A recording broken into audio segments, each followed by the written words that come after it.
रोहित और कबीर बचपन के दोस्त थे। उन्हें रोमांच और खतरे पसंद थे।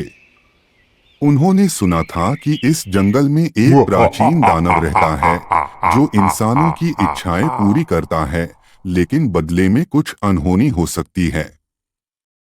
वे इस रहस्य को परखने के लिए जंगल में आ चुके थे। वे गुफा के अंदर घुसे तो अचानक हवा ठंडी हो गई।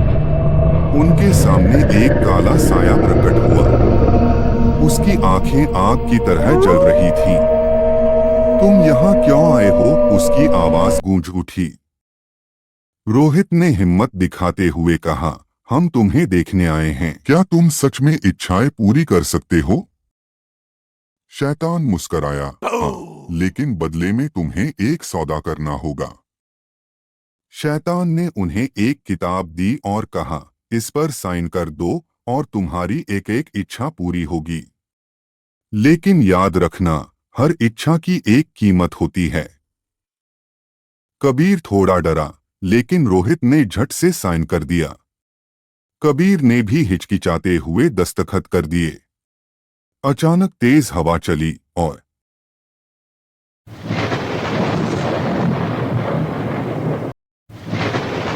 और शैतान हंस पड़ा। अब मेरी शर्त शुरू होती है। उनकी पहली इच्छा थी अपार दौलत। अचानक वे एक सुनसान महल में पहुंच गए, जहां सोने चांदी के ढेर लगे थे। वे खुशी से चिल्ला उठे। लेकिन जैसे ही उन्होंने सोने को छुआ, महल हिलने लगा। चारों तरफ से दीवारें गिरने लगीं। वे जान बचाकर भागे और देखते ही देखते पूरा महल धूल में बदल गया। शैतान की हंसी गूंज उठी। हर वरदान एक अभिशाप भी लाता है। इस बार उन्होंने मांगा, हम सबसे शक्तिशाली बनना चाहते हैं। अचानक वे एक अजीब शहर में पहुंच गए, जहां लोग उनकी जय जयकार कर रहे थे। लेकिन कुछ ही देर में लोगों की आंखों से खून बहने लगा। उनकी आवाजें चिल्लाहटों में बदल गईं। रोहित और कबीर को एहसास हुआ कि वे राजा नहीं, बल्कि इन लोगों के शिकार बनने वाले थे। वे डरकर भागे, लेकिन शैतान फिर प्रकट हुआ। तुमने समझा नहीं? मैं तुम्हारी इच्छाएं पूरी कर सकता हूं, परंतु उनका परिणाम तुम सहन नहीं कर पाओगे।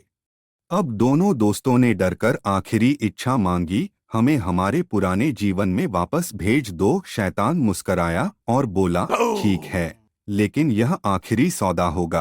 अचानक वे जंगल में लौट आए। सब कुछ सामान्य लग रहा था। उन्होंने राहत की सांस ली, लेकिन जैसे ही वे गांव में पहुंचे, सब लोग उन्हें घूरने लगे। कबीर ने रोहित की तरफ देखा और चीख पड़ा। रोहित का चेहरा पूरी तरह शैतान जैसा बन चुका था। उसने अपना चेहरा पानी में देखा और वह भी चीख उठा। शैतान की आवाज फिर गूंजी, मैंने तुम्हें तुम्हारी दुनिया लौटा दी, लेकिन अब तुम ही मेरे नए रूप बन चुके हो। अब वे वापस तो आ चुके थे, लेकिन वे इंसान नहीं रहे। उनके भीतर शैतान का अंश समा चुका था। गांव वाले उनसे डरने लगे। अगले ही दिन वे दोनों गायब हो गए। कहा जाता है कि अब वे उसी जंगल में रहते हैं, और जो भी वहां जाता है उसे वही सौदा करने का लालच देते हैं। शैतान की हंसी अब हमेशा के लिए गूंज रही थी।